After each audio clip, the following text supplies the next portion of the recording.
Hello अस्सलाम वालेकुम dear friends, dear viewers, dear हमवतनों। मैं खुशामदीद कहता हूँ आपको अपने चैनल में और उम्मीद करता हूँ कि आप लोग खैरियत से होंगे और तैयारी अच्छी चल रही होगी। बल्कि आपका जो मोमेंटम डाउन हो चुका होगा शायद इस ईद की वजह से, वो दोबारा से री इन्वोग्रेट हो चुका होगा, क्योंकि हमारी मंजिल बहुत करीब है और इंशाल्लाह हम बहुत अच्छा परफॉर्म करेंगे। जी फ्रेंड्स, हमने एक सिलसिला शुरू किया था सीएसएस के पास पेपर्स को लेके, जो कि हम पैरा वर्ड्स देख रहे थे एक साइड पे एक सीरीज़ में, और दूसरी साइड में हम करेक्शंस कर रहे थे। जो कि मेरे करेक्शंस की एक प्लेलिस्ट भी मौजूद है इस चैनल पर, और पैरा वर्ड्स की भी। क्योंकि डियर फ्रेंड्स, ये सीएसएस में मोस्टली 2 से 3 जो क्वेश्चंस होते हैं वो पास पेपर्स में से रिपीट होते हैं। इस मोटिव के तहत मैं जो है वो ये पेपर्स सॉल्व कर रहा हूँ, ताकि आप लोगों को भी फ़ायदा हो, मुझे भी फ़ायदा हो, ताकि हम upcoming next exam, whether they may be one paper exams or whether they may be PMS of any province और CSS, तो हम उसमें अच्छा परफॉर्म कर सकें। तो डिफरेंस, हम आज का पेपर जो सोल्व करने जा रहे हैं पैरा वर्ड्स, वो है CSS 1987 का पेपर देखेंगे आज। वो इसमें से कौन से पैरा वर्ड्स आए थे, उनकी मीनिंग डिफरेंस क्या है, क्योंकि पैरा वर्ड्स बहुत मुश्किल होते हैं और बहुत मुश्किल से ही याद होते हैं। इनको बार बार रिपीट करना पड़ता है। इनको अगर सिंपली मैं वो क्या कहते हैं ना, आसान भाषा में अगर कहूँ तो इसको ज़्यादा से ज़्यादा रट्टा लगाना पड़ता है, ताकि वो अपने दिमाग की मेमोरी में फ़िक्स हो जाएं, ताकि हम पेपर में ही जो अच्छा परफॉर्म कर सकें। उसके बावजूद डियर फ्रेंड्स, मैंने इसमें एक्सटेंसिव वोकेबलरी भी डाली हुई है, क्योंकि हमें पता है कि सीएसएस के पेपर में, पीएमएस के पेपर में और वन पेपर एग्ज़ाम में वोकेब भी आती रहती है, और उसमें से सिनोनिम एंटोनिम्स पूछे जाते हैं। और इसलिए इस लिहाज से मैंने डाली हैं, ताकि आप लोग अच्छा परफॉर्म कर सकें उन पेपर में, उस पोर्शन में भी, वोकेब और सिनोनिम और एंटोनिम के पोर्शन में भी। तो डियर फ्रेंड्स, ये वीडियो थोड़ी सी लंबी हो सकती है, लेकिन आई एम श्योर आप लोगों को थोड़ा बहुत ज़रूर फ़ायदा होगा। तो इसी स्पिरिट के साथ चलते हैं हम आज के टॉपिक की तरफ और आज के हम क्वेश्चन की तरफ। ये एक स्टेटमेंट रहती है सीएसएस में, use any 5 of the following pair of words. लेकिन हमने कितने सोल्व करने, बल्कि हमने 5 नहीं बल्कि 10 बल्कि 11-12 हमने सोल्व करने, और उसके एक्सटेंसिव मीनिंग भी देखनी है, अच्छे अच्छे वर्ड्स भी देखने हैं। तो हम 5 नहीं करेंगे, बल्कि कितने करेंगे, बहुत ज़्यादा करेंगे। जितने भी आते हैं सीएसएस में 10 आते हैं। ये क्योंकि बहुत पुराना पेपर है, तो इसमें 10 दिए गए थे और 5 का कहा गया था कि सोल्व करें कोई भी। तो हमने इसको 10 के 10 करने, बल्कि मैंने अपनी तरफ से भी एक्स्ट्रा यूज़ किए हैं, वो आप इसमें विटनेस करेंगे इस आगे चलकर इस वीडियो में। तो चलते हैं पहले क्वेश्चन की तरफ। पहले पैरा वर्ड जो है वो है डिस्क्लोज़र और एक्सपोजर। पहला है डिस्क्लोजर, जिसका मतलब है being disclosed, the speech act of making something evident, revealing, revelation, divulgement, divulgence. देखिए बहुत अच्छे अच्छे वर्ड्स मैंने यूज़ किए हैं। ये one paper exams, NTS, SPSC, PPSC, FPSC में ये वन पेपर एग्जाम्स में पूछे जाते हैं, और सीएसएस का एक अपना पोर्शन भी रहता है ऑब्जेक्टिव 20 नंबर का, उसमें भी सिनोनिम एंटोनिम्स पूछे जाते हैं। वो ये हाई फ्रिक्वेंसी वर्ड्स मैंने यूज़ किए हैं। खैर आगे चलते हैं। डिस्क्लोजिंग द सीक्रेट और प्राइवेट, कोई चीज़ जो सीक्रेट हो, जो प्राइवेट हो, उसको डिस्क्लोज़ करना हो, उसको कहते हैं डिस्क्लोजर। मीन्स को कोई चीज़ ढकी हो, छुपी हो, उसको बाहर करना, निकालना, उसका एक्सपोजर करना, उसको डिस्क्लोज़ करना, ज़ाहिर करना दूसरों के सामने, उसको कहते हैं डिस्क्लोजर। उसका मौजूद होना ज़रूरी है, पहले कोई चीज़ छुपी हो जो इसकी मौजूदगी ज़रूरी है उसकी, तभी तो डिस्क्लोज़ कर सकेंगे। तो ये इसका पार्ट ऑफ स्पीच ये है नाउन। आगे चलते हैं। एक्सपोजर, इसका मतलब being exposed, vulnerability, wind exposure, danger. अच्छा, यहाँ पे ये मेरा फुल स्टॉप के बाद दूसरी मीनिंग शुरू हो रही है। इसके बाद दूसरी मीनिंग है एक्सपेक्ट, पेनोरामा, प्रोस्पेक्ट। देखिए पेनोरामा बहुत अच्छा वर्ड है। Scene, view, vista. ये विस्टा एक 2-3 मरतबा पूछा गया है वन पेपर एग्जाम्स में। Demonstration, presentation, presentment, abandonment, desertion. देखो ये कितने अच्छे अच्छे वर्ड्स मैंने यूज़ किए हैं। इस एक्सपोजर का मतलब ये है कि कोई चीज़ जो कहते हैं ना यार, ये एक्सपोजर जो है बहुत अच्छा दिखता है, इसका एक्सपोजर जो है वो थोड़ा सा डल दिखता है, इसकी जो है पहचान या प्रेजेंटेशन या लुक जो है वो डिमी सा लगता है, तो उसको हम कहते हैं एक्सपोजर।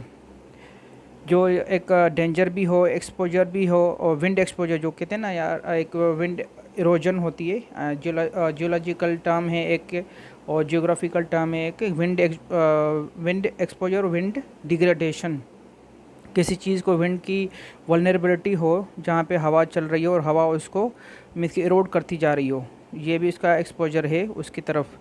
डेमोन्स्ट्रेशन, प्रेजेंटेशन, ये डिफरेंस हैं इस वर्ड में और उस वर्ड में। सेकंड की तरफ चलते हैं, रिगोरस और वेगोरस। देखें मेरे ख्याल में आर और वी का फ़र्क है यहाँ पे, बाकी सारा सेम है। तो देखते हैं इसकी मीनिंग। पहले वाले की है रिगोरस, जिसका मतलब है rigidly accurate, no deviation, strict, exact, stringent, tight, thorough, exhaustive, in depth. इस रिगोरस का मतलब ये है कि कोई भी मीन्स के डिविएशन ना हो, स्ट्रेट फॉरवर्ड हो, बहुत सख्त, और एक calendar, tight, thorough, comprehensive approach को हम कहते हैं रिगोरस अप्रोच या stringent laws. Rigorous laws must be implemented to eliminate the extremism. इसका पार्ट ऑफ स्पीच है एडजेक्टिव। बी पार्ट है हमारे पास विगरस, जिसका मतलब है फोर्सफुल एंड एनर्जेटिक एक्शन। यहाँ पे एक्शन आता है, ये देखो ये थोड़ा सा नेगेटिव वर्ड हो जाता है और वो ऊपर वाला पॉजिटिव। और एक्टिविटी, एनर्जेटिक, रिप्सनोटिंग, ये बहुत अच्छा वर्ड है, रिप्सनोटिंग। रोबस्ट, स्ट्रॉन्ग, इसका पार्ट ऑफ स्पीच है एडजेक्टिव। तीसरे की तरफ चलते हैं, कस्टम एंड हैबिट। कस्टम और हैबिट में क्या फ़र्क है, देखो कन्फ्यूजन हो जाती है यहाँ पे कई मरतबा, तो इसको देखते हैं हम। कस्टम का मतलब है ऑफ लॉ और मोरल, ये लॉ के साथ या मोरल बिहेवियर के साथ जुड़ा है ये कस्टम। इसकी मीनिंग देखते हैं, generally accepted behaviour. Generally accepted जो बिहेवियर होता है वो कस्टम में ही आता है, कस्टम ही उसको कस्टम में ही कहलाया जाता है वो बिहेवियर। इस और देखते हैं, specific practice of a long standing, जो एक प्रैक्टिस हो, स्टैंडर्ड प्रैक्टिस हो, जो बहुत ज़्यादा सालों से, बहुत एक रीति रिवाज के लो वहाँ से चलती आ रही है, और उसको हम कस्टम कहते हैं, उस प्रैक्टिस को हम कहते हैं कस्टम।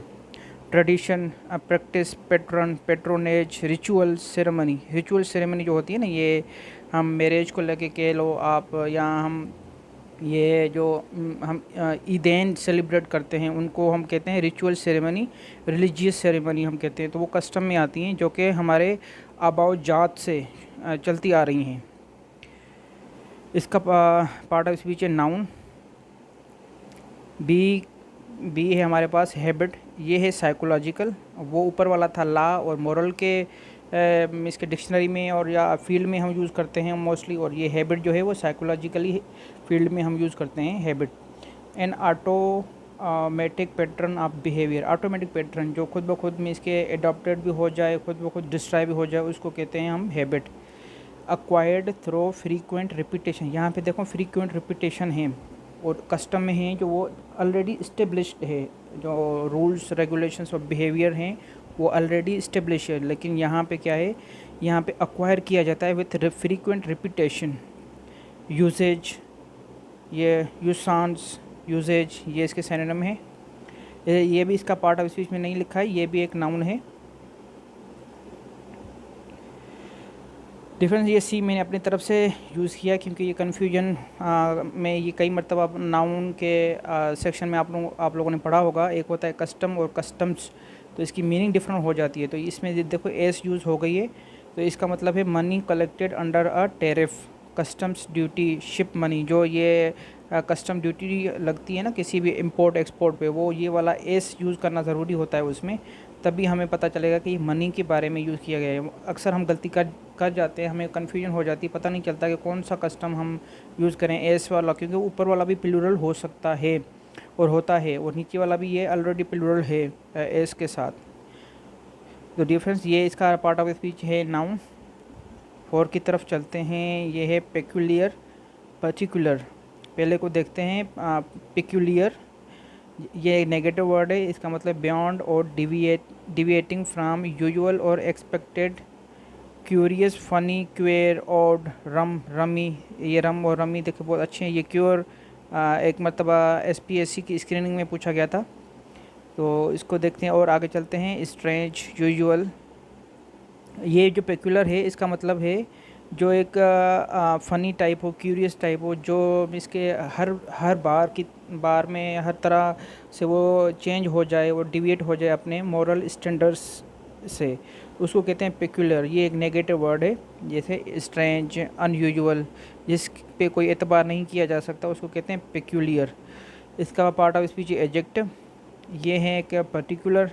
इसका ये देखें, ये पॉजिटिव भी है और नेगेटिव वर्ड भी हैं, पॉजिटिव सेंस भी है इसका और नेगेटिव सेंस भी है। देखते हैं, unique, specific, special, exceptional, primary, detail, atoms, component, constituent, portion. इसका अपोजिट है यूनिवर्सल। अपोजिट है यूनिवर्सल मीन्स कि बहुत ज़्यादा पूरी दुनिया में फैला हो, पूरे इस कायनात में फैला हो, उसको कहते हैं यूनिवर्सल। ये पर्टिकुलर जो ख़ास मखसूस चीज़ के लिए हम यूज़ करते हैं वो है particular. Specific, special, exceptional, primary. और इसकी दूसरी मीनिंग है कंपोनेंट। कोई कहते हैं ना यार इसके पर्टिकुलर्स क्या हैं, इसके जो कंपोनेंट हैं वो क्या हैं। तो हम पूछते हैं ना, कभी कभी कोई चीज़ खरीदते हैं, कोई मशीन, कोई मोबाइल, कोई लैपटॉप, तो हम पूछते हैं यार इसके पर्टिकुलर्स कौन कौन से हैं, कंपोनेंट कौन से हैं, बैटरी हो गई, चार्जर हो गया, व्हाट्सएवर। तो यही वाला वो पर्टिकुलर एक नाउन के तौर पे भी यूज़ होता है। तो इसके पार्ट ऑफ स्पीच देखते हैं, ये एक एडजेक्टिव और ये नाउन भी है। पांचवा है प्रिस्क्राइब और प्रोस्क्राइब। कई मरतबा रिपीट हुआ है सीएससी के पेपर में और बाकी वन पेपर एग्जाम्स में भी, क्योंकि ये कन्फ्यूजन होती है इसमें पहचानने में कि कौन सी मीनिंग किस वर्ड की है। देखते हैं, प्रिस्क्राइब ये है, इसका मतलब है इशू कमांड्स और orders, dictate, order, enjoin, recommend, as a beneficial, advocate, encourage, urge, impose, inflict. देखिए कितने अच्छे अच्छे वर्ड्स मैंने यूज़ किए हैं, इम्पोज, इन्फ्लिक्ट, या रिकमेंड करना किसी चीज़ को, प्रिस्क्राइब। और डॉक्टर जो होते हैं ना वो प्रिस्क्राइब करते हैं अपने पेशेंट को कि आपने ये मेडिसिन जो लेनी है वो टाइमली लेनी है, वो रिकमेंड करते हैं। या किसी जो ऑर्डर्स होते हैं, एक पुलिस ऑफिसर जो होता है वो प्रिस्क्राइब करता है अपने सबऑर्डिनेट को कि आपने ये रूल्स फॉलो करने हैं। इशू उसको करना, कमांड्स इशू करना, ऑर्डर्स इशू करना, डिक्टेट करना, ऑर्डर, इंजॉइन, ये इसका मतलब है प्रिस्क्राइब का। अब इसको देखते हैं, इसका पार्ट ऑफ स्पीच है वर्ब। दूसरे वाले को देखते हैं, प्रोस्क्राइब। इसमें है PRO, प्रोस्क्राइब। इसका मतलब है command against, this, allow, forbid, inter interdict, next, prohibit. मैं इसको याद करता हूँ प्रोहिबिट, क्योंकि PRO यहाँ तक, PRO यहाँ तक मीन्स कि किसी को रोकना, मना करना, ना जाने देना, रोकना किसी को, वीटो कर देना, बार, एक्सक्लूड कर देना, आउटला कर देना, लीगलाइज कर देना उसको। इसका मतलब प्रोस्क्राइब ये वाला। इसका पार्ट ऑफ स्पीच है वर्ब। चलते हैं 6 नंबर की तरफ, एक्सीडेंट और इंसिडेंट।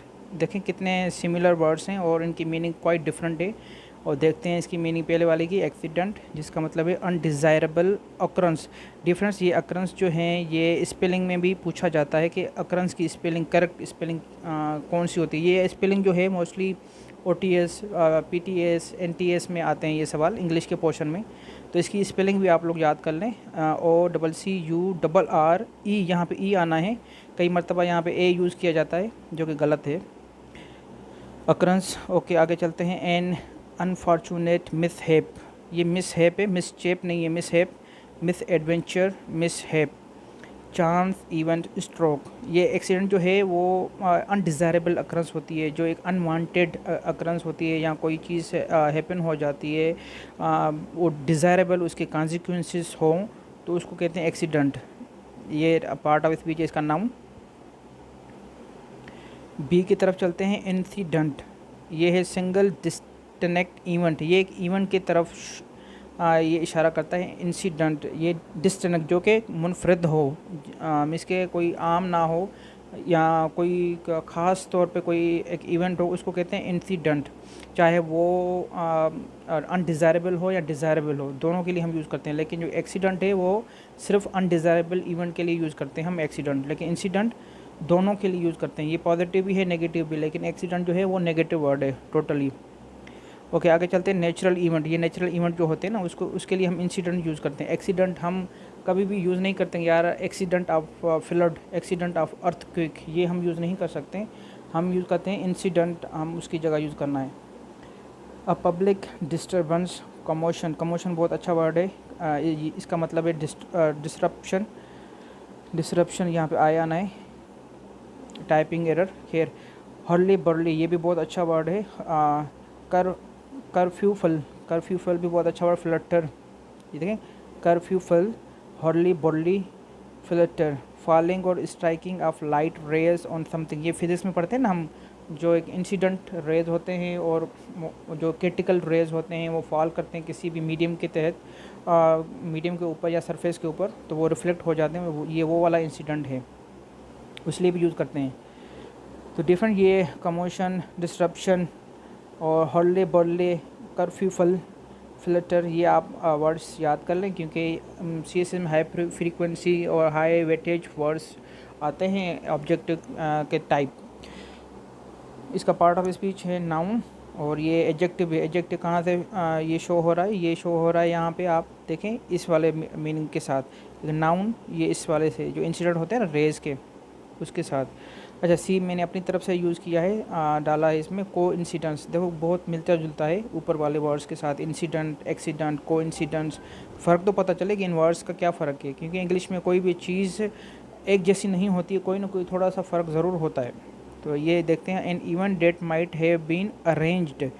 देखिए यहाँ पे अरेंज्ड लफ्ज़ आ गया कि कोई ऐसा इंसिडेंट हो, कोई ऐसा इवेंट हो जो कि हम अरेंज किया हो हमने, और हमने प्लान किया हो, चाहे वो पॉजिटिवली किया हो या नेगेटिवली किया हो, उसको कहते हैं को इंसिडेंट्स। किसी का मिलना, देखें ना कि क्रिकेट मैच में दो बराबर हो जाते हैं, दोनों साइड्स बराबर होते हैं गोल्स या रन्स, तो हम उसको कहते हैं को इंसिडेंट्स कह लें, या अरेंज पॉजिटिवली और नेगेटिवली, क्योंकि वो मोस्टली अरेंज्ड होता है कभी कभी, ये वहाँ भी यूज़ कर सकते हैं आप। और आगे चलते हैं, the quality of occupying the same position, same position होना, और area in space, position, simultaneous. ये देखिए इस वर्ड से आपको ज़्यादा क्लियरिटी आ जाएगी। साइमल्टेनियस, को अक्रंस, कंजंक्शन, साइमल्टेनिटी, साइमल्टेनिटी, कनकॉमिटेंस, बहुत अच्छा वर्ड है कनकॉमिटेंस, जो बार बार होता हो कोई इवेंट, उसको कहते हैं कॉन्कॉमिटेंस। इसका पार्ट ऑफ स्पीच है नाउन। 7 की तरफ चलते हैं डियर फ्रेंड्स। डियर फ्रेंड, मैं जानता हूँ कि वीडियो थोड़ी लंबी हो रही है, लेकिन आप इसको दोबारा भी सुनेंगे तो मैं उम्मीद दिलाता हूँ आप लोगों को कि आपको किसी दूसरे बुक की तरफ आपको रेफ़र नहीं करना पड़ेगा कि आप कहीं और से आप ये पैरा वर्ड्स तैयार करें, क्योंकि मैंने बहुत एक्सटेंसिवली इसमें मीनिंग भी डाली है, वर्ड्स भी डाले हैं, और इसको रिपीट भी किया है बार बार। ओके, चलते हैं 7 की तरफ, चॉइस और प्रेफरेंस। इसमें भी क्वाइट बहुत ज़्यादा डिफरेंस है मीनिंग में, स्पेलिंग में तो है ही है। पहले वाला है चॉइस, इसका मतलब है act of choosing, pick, selection, alternative, decision, option. अब सुपीरियर ग्रेड, यहाँ पे मीनिंग चेंज हो रही है। आप superior grade, prime, quality, tasty. यहाँ पे मैंने इडियम और यहाँ मैंने यूज़ किया है फ्रेजल वर्ब बाय चॉइस, जिसका मतलब है with intention, by design, deliberately, on purpose. जानबूझकर कोई चीज़ करना उसको कहते हैं by choice, by design, with intention. इस चॉइस का मतलब है किसी को सिलेक्ट करना, पिक करना। ये वही चॉइस में अल्टरनेट गिवन होता है, दो ऑप्शन होते हैं, एक या दो। और इसका पार्ट ऑफ स्पीच है नाउन और एडजेक्टिव। बी की तरफ चलते हैं, प्रेफरेंस। इसका है स्ट्रॉन्ग लाइकिंग, जो बहुत ज़्यादा स्ट्रॉन्ग लाइकिंग हो उसके लिए हम प्रेफरेंस यूज़ करते हैं। हम चाय और कोल्ड ड्रिंक पे हम ये नहीं यूज़ कर सकते कि यार मैंने चाय को चॉइस करनी है या चूज़ करना है चाय को, हम कहते हैं I prefer tea to cold drink. हम वहाँ पे प्रेफरेंस यूज़ करते हैं, क्योंकि उसमें आपकी लाइकिंग बहुत ज़्यादा स्ट्रॉन्ग होती है। इसका ये बहुत अच्छा वर्ड है, कई मरतबा पूछा गया है। पेनचांट, प्री डायलेक्शन, ये भी पूछा गया है कई मरतबा। Predilection, acquired taste, a predisposition in favor of something, orientation। ये पार्ट ऑफ स्पीच का नाउन है। 8वीं की तरफ चलते हैं, एसेंट और एक्सेंट। प्रोनाउंसिएशन थोड़ी बहुत सेम मिलती जुलती है, लेकिन spelling and meaning are very quite different. पहले वाले को देखते हैं, एसेंट एंड अपवर्ड स्लोप और ग्रेड। एक्लेविटी, बहुत अच्छा वर्ड है। Acclivity, climb, rise, raise, upgrade, a moment upward, ascension, rising. Opposite है इसका डिसेंट। डिसेंट मीन्स के नीचे उतरना। एसेंट का मतलब है ऊपर जाना, या ऊपर जाना नहीं, ये तो वर्ब हो गया ना, जाना। लेकिन ऊपर की चीज़ या ऊपर या स्लोप जो ग्रेड हो उसको कहते हैं एसेंट। ये नाउन है यहाँ पे। मैंने वर्ब भी यूज़ किया है यहाँ पे नीचे इसके सी पार्ट में, वो भी देखते हैं। इसका पार्ट ऑफ स्पीच है नाउन, क्योंकि यहाँ पे एसेंट का मतलब है राइज़, कोई चीज़ राइज़ होना, जिसका राइज़ होना, रेज होना, अपवर्ड मूवमेंट हो, तो उसको कहते हैं हम एसेंट। ये दूसरा है, बी पार्ट है इसका, एसेंट। एन एग्रीमेंट, ये एक एग्रीमेंट है। एक्विसेंस, बहुत अच्छा वर्ड है एक्विसेंस। Conceding, yielding, acceptance. अब यहाँ पे मीनिंग चेंज हो रही है, टू एग्री, एसिड, एक्वेंस। और इसका अपोजिट है डाइसेंट या डिसेंट। ये नाउन भी है और वर्ब भी हैं। ये एग्रीमेंट के तौर पे इसका मतलब है एग्रीमेंट, एक्विसेंस, कंसीडिंग, यील्डिंग, एक्सेप्टेंस। अब देखिए, मैंने कहा था कि मैंने एड यूज़ किया है, इसमें वर्ब भी है जो एसेंड। यहाँ पे फ़र्क क्या है, डी का, और ऊपर में इसमें फ़र्क क्या है, सिर्फ टी का। टी से ये नाउन बन जाता है ये वर्ड, और डी से ये वर्ब बन जाता है। तो इसका मतलब है to travel up, go up, climb up, rise. Part of speech है इसका वर्ब। लेकिन इस एसेंट का जो है वो वर्ब भी खुद ही है और नाउन भी खुद ही है। डिफरेंस होपफुली आप लोगों को क्लियर हो रहा होगा। 9 देखते हैं हम, इमिग्रांट। और इमिग्रांट कई मरतबा हम पास्ट पेपर्स में देख चुके हैं, जो मैं अपनी वीडियो बना चुका हूँ उसमें। और मोस्ट रिपीटेटिव ये एक वर्ड, वो पैरा वर्ड्स है। मीनिंग की तरफ चलते हैं। इमिग्रांट, जिसका मतलब है who leaves on country to settle in another. मैंने बहुत अच्छे से समझाया था, मैंने इसको समझाया था ई को लेके, कि ई से हम ये समझते हैं कि ये जो ई है वो एग्ज़िट की तरफ यूज़ होता है। मीन्स कि एग्ज़िट हम यूज़ करते हैं ना, एग्ज़िट जो बाहर की तरफ जाते हैं, एग्ज़िट। तो इससे मैं याद रखता हूँ ई से, मीन्स कि बाहर जाने वाला, जो बाहर जाते हैं उसको हम इमिग्रांट कहते हैं। Part of speech noun. और ये है इमिग्रांट, जिसमें आए है, आए से मीन्स के इन होना, किसी चीज़ में इन होना। तो इससे मैं याद करता हूँ, यहाँ इसको हम कहते हैं come as a settler, one who lives in foreign countries. जो हमारे कंट्री में चाइनीज़ हैं वो इमिग्रांट हैं हमारे लिए, लेकिन वही चाइनीज़ जो पाकिस्तान में रहते हैं वो चाइना वालों के लिए वो हैं ई वाला इमिग्रेंट। समझ रहे हैं डियर फ्रेंड्स? ओके, 10 की तरफ चलते हैं। Continuous, continual. पहले वाला है कंटिन्यूअस, जिसका मतलब है गोइंग ऑन विदाउट ब्रेक, जिसमें कोई ब्रेक ना हो। कंटिन्यूअस, कोई चीज़ जो है वो लगातार चलती रहती हो, उसके लिए हम यूज़ करते हैं कंटिन्यूअस। जिसमें कोई ब्रेक ना हो, कोई इंटरवल ना हो, उसके लिए हम कंटिन्यूअस वर्ड यूज़ करते हैं। जिसके मतलब और देखते हैं हम, परसिस्टेंट, इंसिस्टेंट, पेरेनियल। बहुत अच्छा वर्ड है ये पेरेनियल, मीन्स के ना रुकने वाली चीज़ जो हम कहते हैं पेरेनियल। टॉर्चर, बॉदरिंग, इंसिडेंट, आप कुछ कह लो, जो भी आप अपने तरफ से सेंटेंस बना लो। रिकरंट, बहुत अच्छा वर्ड है recurrent. Relentless, repetitive, revenant. Opposite है इसका स्पोरेडिक। स्पोरेडिक का मतलब ये है कि जो कि एक रुका हो, रुक के चलने वाले को हम कहते हैं स्पोरेडिक, जिसमें कोई जान, कोई एनर्जी, कोई ताकत ना हो। पार्ट ऑफ स्पीच है इसका एडजेक्टिव। ये है कंटिन्यूअल, इसका मतलब है गोइंग विथ इंटरवल। इंटरवल जो होता है ना, एक मूवी में इंटरवल आता है। मूवी जो होती है वो कंटिन्यूअल होती है, उसमें इंटरवल हम देखते हैं किसी भी हाफ आवर के बाद, किसी भी 1 घंटे के बाद। तो ये वो वाला कंटिन्यूअल है। पार्ट ऑफ स्पीच है इसका एडजेक्टिव। डिफरेंस यहाँ तक मेरे ख्याल में जो CSS में आए थे 10, वो तो हमने देख ली हैं, लेकिन जो एक्स्ट्रा मैंने अपनी तरफ से यूज़ किए हैं, जिनकी मीनिंग जो हैं वो क्वाइट डिफरेंट हैं, लेकिन प्रोनाउंसिएशन सिमिलर हैं। ये देखें, रिगर और रिगर। पहले वाले को देखते हैं, रिगर, जिसका मतलब है the quality of being hard to endure.